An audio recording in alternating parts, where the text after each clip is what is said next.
Heyo! My name is Tyson. Welcome back to Modeling Monday. And this time around, we're going to make some swords. Now, if you're familiar with my channel, that shouldn't be a surprise. I made a number of wooden swords. And I've also done a SketchUp video on how to create 2D sword templates. This time, we're going to do a 3D sword in SketchUp. And part of this was inspired by this wooden sword. This was sent to me by my friend Nadim, and he goes by Troll Carl Armory. If you're not familiar with his work, it's beautiful. He creates some amazing wooden weaponry. So I will link to his Instagram in the description. Definitely check it out.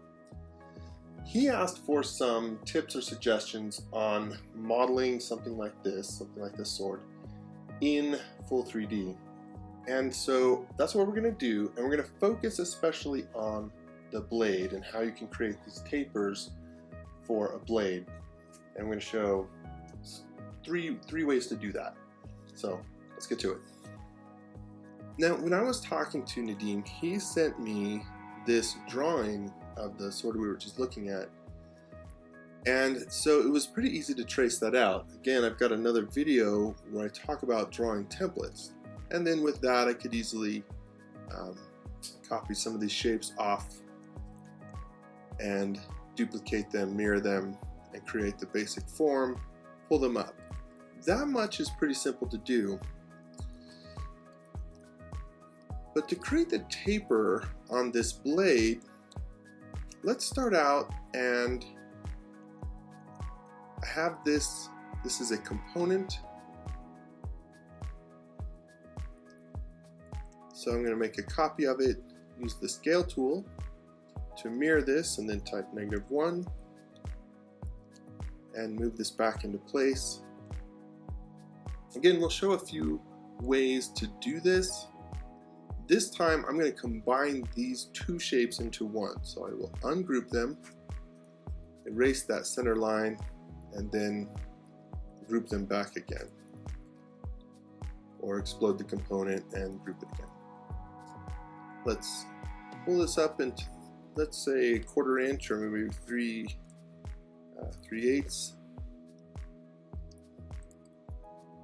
and work with this. The first method we're going to use is with the Follow Me tool in SketchUp. And to do so, I'm going to draw the profile. Let's say something like that, and then I'll draw this down. I could draw it down all the way to the edge for a really sharp point, but I'm not. I'm going to draw it, say, down something like that. So if I hide this top surface, we've got that triangle that's the profile we need. So I'm going to unhide that top surface and instead hide this surface. Now you can hide with a right click. I'm using a keyboard shortcut. You can also go through the edit menu to hide and unhide. So I'm hiding this surface and doing that so that I can see the triangle. Let me select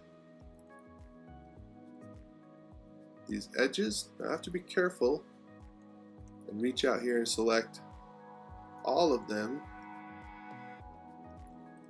So let me back up. And I should have extended this over here. So I'm going to probably need there. Okay. So I've got my full path selected. Let me go to the Follow Me tool, click on the profile shape, and of course it fails. Let me try this again. Here's a quick way to select this path. If I double click, 1, 2, it selects this top surface and all its connected edges. Then I can hold a modifier key to deselect that surface and this edge here. In fact, I'm going to erase that other. And we lost our selection. Try this one more time. Alright, so there's our path. Let's try Follow Me. There. Okay, if we unhide the surface, it'll be back. And this is going to happen pretty much on most any profile you use. The overlap here you'll need to clean up, but this is pretty easy to clean up. Let me select this geometry, right click, say intersect faces with model. That'll intersect those edges, and then this surface, I can select and delete, and then use the eraser tool to clean these up. Just be careful that you get the right edges. Right. Selecting those edges, deleting them, and there we go.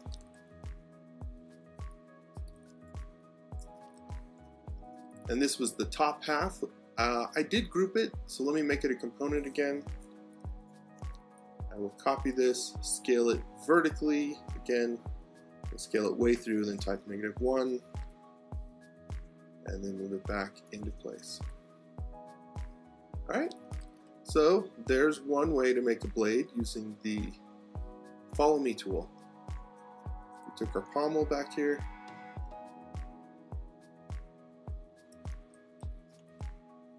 and our cross guard, and move them into place.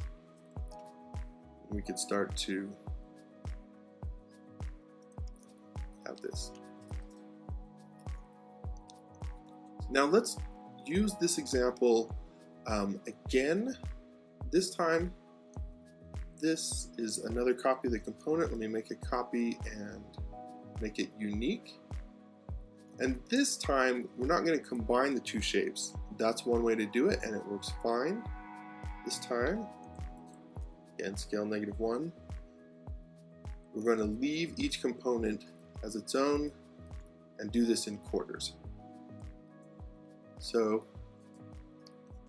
I will edit this, pull it up like we did before. Let's say, again, 3/8. And just to make it a little different this time, I will draw that initial triangle, something like that, draw it down, and let me hide this top surface just to get at this inside. I'm going to draw an arc here instead of that flat, just to create a sort of different profile. This arc, let me go into any info and change the sides, let's say to 6.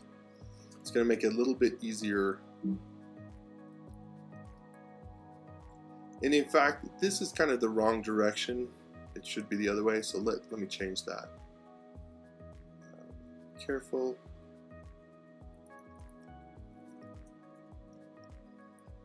We draw the arc from, let's say, here to here. I've got my snapping turned on, that's why it's wanting to do this. So let me just pull this down and let's say 1/32. Oh, this is fighting me.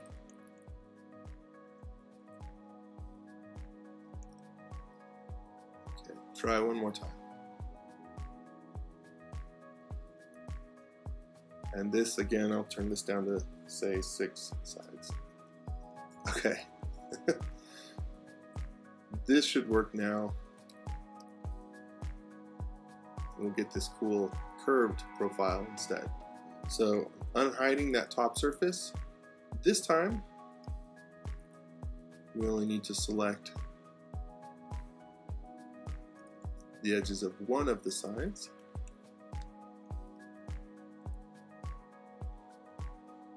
Hide this. Should have done that first.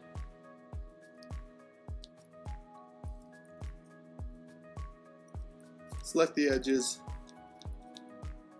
and then hit Follow Me. Click on our shape. Unhide that surface again, and alright, there we go. That's pretty cool. Again, we will need to select all of this geometry, right click, intersect faces with model, and clean up this geometry we don't need.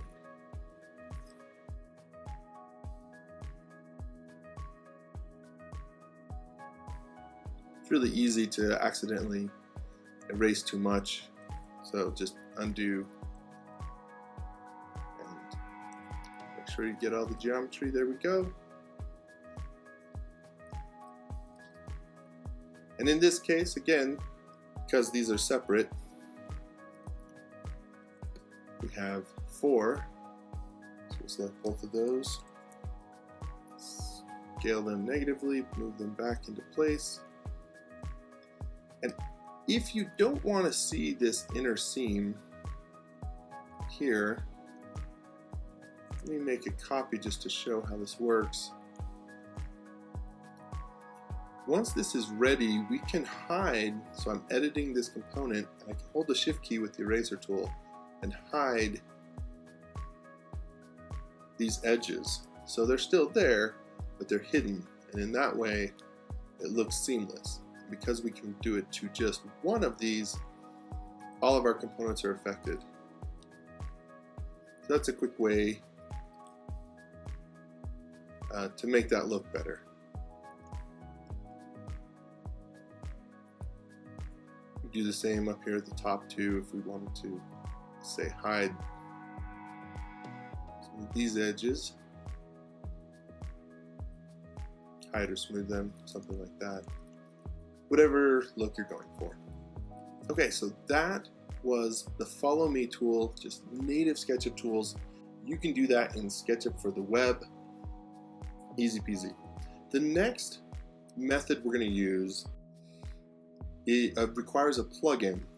This plugin is called Round Corner from Fredo 6. Now Fredo 6 has a lot of plugins, and this one and a lot of his plugins are part of the SketchUcation store. So you may need to go to the SketchUcation store to go find some of Fredo's best plugins. I don't remember if this one is part of that or not, but in any case, he has, so let me go back, he has one called Fredo Corner, and that's actually the more advanced and newer version of this tool, but we're going to use his original Round Corner. It's simple, it's going to work really well for us. So Fredo 6 Round Corner. It's got 3 options here. We're just going to use this bottom one, the bevel. Keep things simple. So here we go. We've got our blade. Same thing, we can copy it now or copy it later and mirror it. Just visually, I like to usually mirror at least one of these. Again, same as before, we'll edit it, pull it up some distance, and this time it gets really simple. We're going to just select the edges we want. We can even break an edge back here to select farther down. And with the edges selected, we'll hit, I'm going to use this bottom one, the bevel version. There's a lot of options up here. The main one we want to pay attention to is this offset. Right now it's so big, you can see these green lines represent the sort of size of the offset. So we're going to change this, let's say 0.2, hit enter, and then see what it looks like. And if that's not enough, maybe we'll say 0.3. I'm working in inches. 0.3 looks like it's going to work good. So I'm going to just click on the screen to accept. It's going to warn us there is an overlap back here. That's okay. And there we go. Like before, there is this little bit of an overlap, so I'm going to select it, intersect the faces, and do a quick cleanup.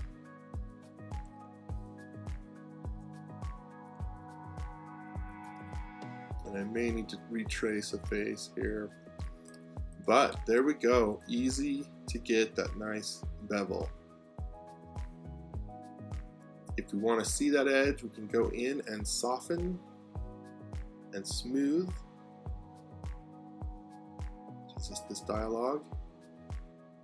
And we can pull that soften smooth angle down a little bit to get something that we want. So round corner is method number 2. Really easy, really fast way to get this bevel. Sometimes with round corner, you may want to, if you want a deeper bevel, it's going to be an equal bevel here. So if you want a deeper one, one way you can do that is make your initial, when you pull this up, make it higher than you need, bevel the angle, and then you can come back in and scale this back down and flatten the blade out. So worth playing with. It's definitely a great method. This really quick way of beveling is actually my preferred way. Let's say we've got this pommel and crossguard here. We could use Follow Me to help create some chamfers on these edges, but Follow Me does not resolve these tight corners really well, and in this case Fredo's round corner will do a better job for us. And it's nice because we can select the top and bottom, say, of this pommel, go to Fredo's tool. That's a little too much, so I'm going to turn this down, let's say 0.15. Just, yeah, that looks pretty good. Hit enter. There we go. Again, if I want to see those angles, I'll just go into soft and smooth. So round corner is really useful. Even if you don't use it on the blade, you might use it on the crossguard or the pommel. It's pretty great. Okay, one more method that let's explore, and this one is if we have a shape like this for our blade, this curving leaf shaped blade, if we used the methods we've used previously. So this is a component. Let's do this. Move it back into place. Pull it up some distance. And if I used either of the methods we used before, and in this case, to be quick, I will just simply use Fredo's round corner. That looks fine, but we need it a little bit deeper, so let's say 0.5 and hit enter. What you can see happens even if we scale this back down, because we're going to get this uniform result all the way along. That may be what you want, but sometimes you'll get overlapping shapes here depending on the geometry of your curve. And with both curves working in, it can create some problems.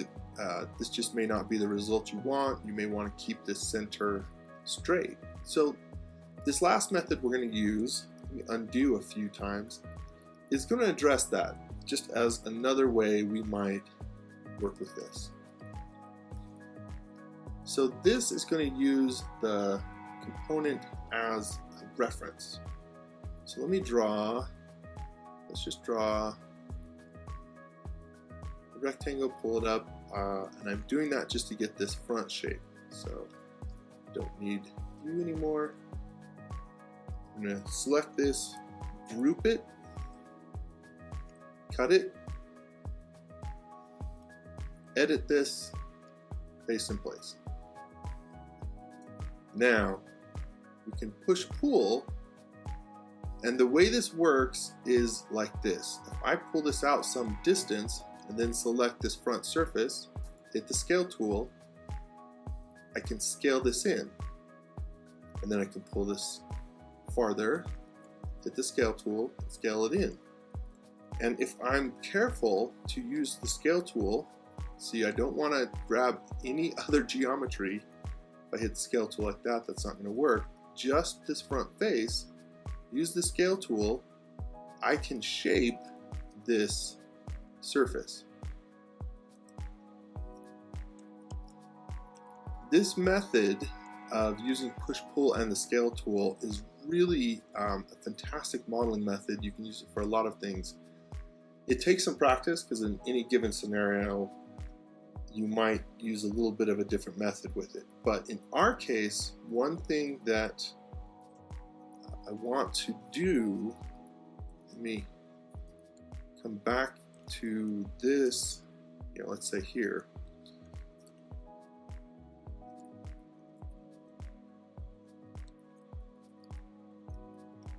Is I'm going to draw a line actually, let's say about to there.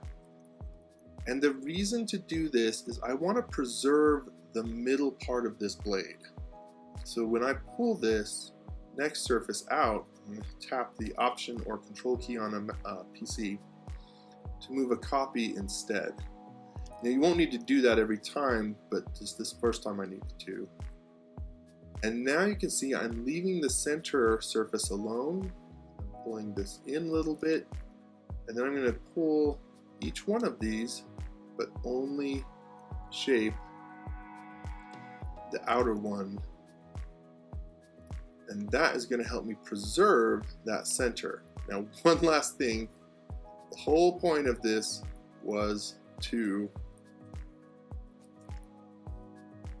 create a bevel, so we better do that.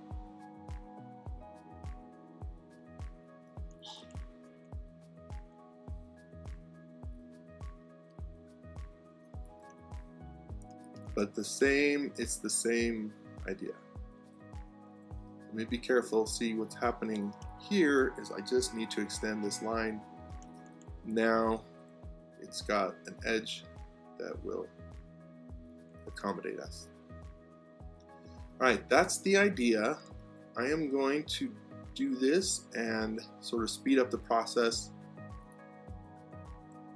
so you can see how it looks, but I don't have to drag you through the few minutes it's going to take to do this. So let's jump ahead.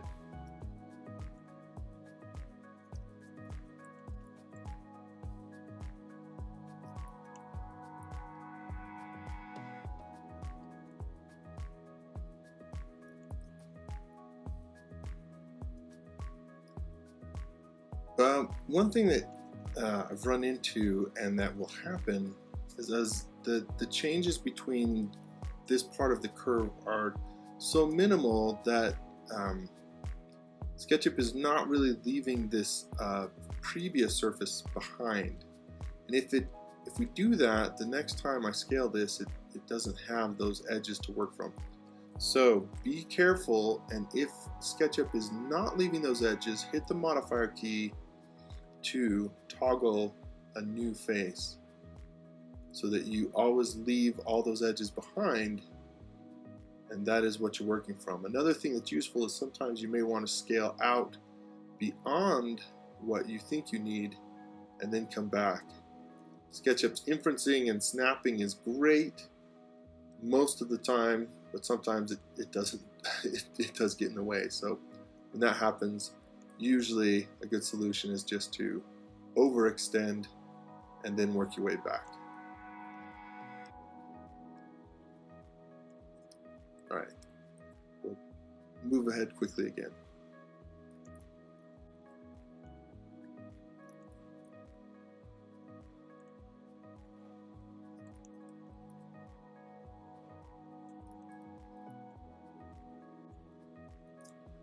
So let's pause again here. As we near the end, the tip of this blade, I'm going to rejoin these surfaces and actually scale them from the top side as well. So it will taper from both sides and the top. So in this case, I'm going to use this eraser tool, scale this in. So we're starting to scale the full blade and the top back in, and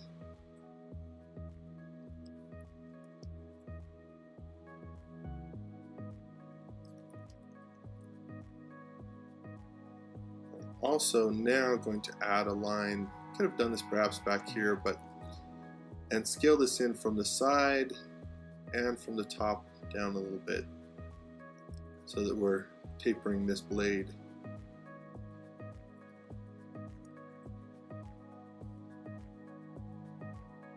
Alright, we can keep going, but that's going to be fine. We're going to scale this whole thing down a little bit, I think.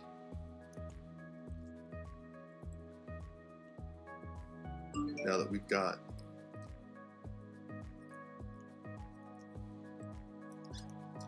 Alright. So as you can see, we've preserved that center. We could take that now and add some sort of fuller if we wanted. Just add a really simple one. And then of course we can select all this geometry and use the soften smooth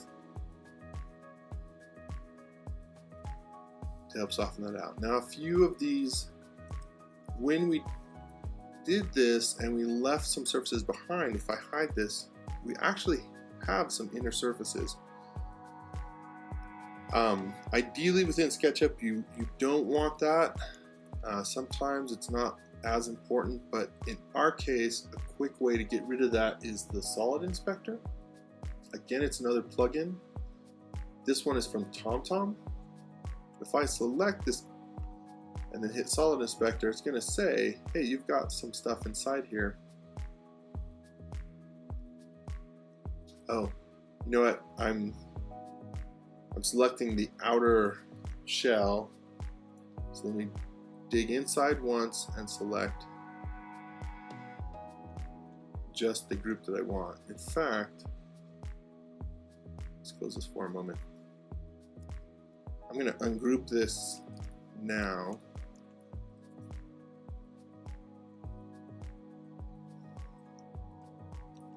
And use the solid inspector on just this one piece of it.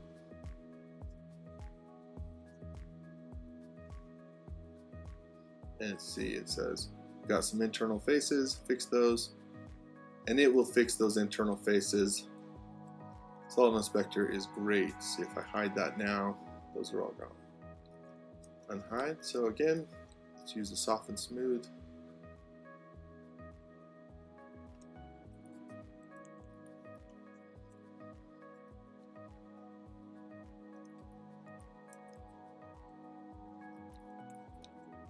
And we can just shape the rest of this, again, based on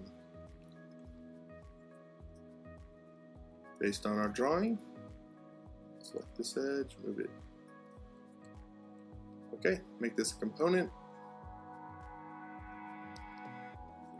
Let's move it aside.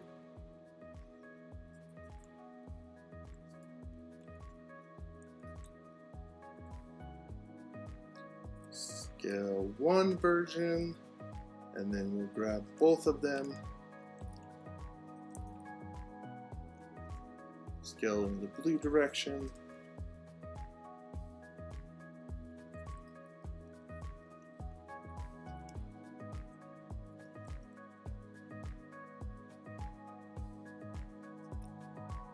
and we can hide that inner edge if we want. So there we go.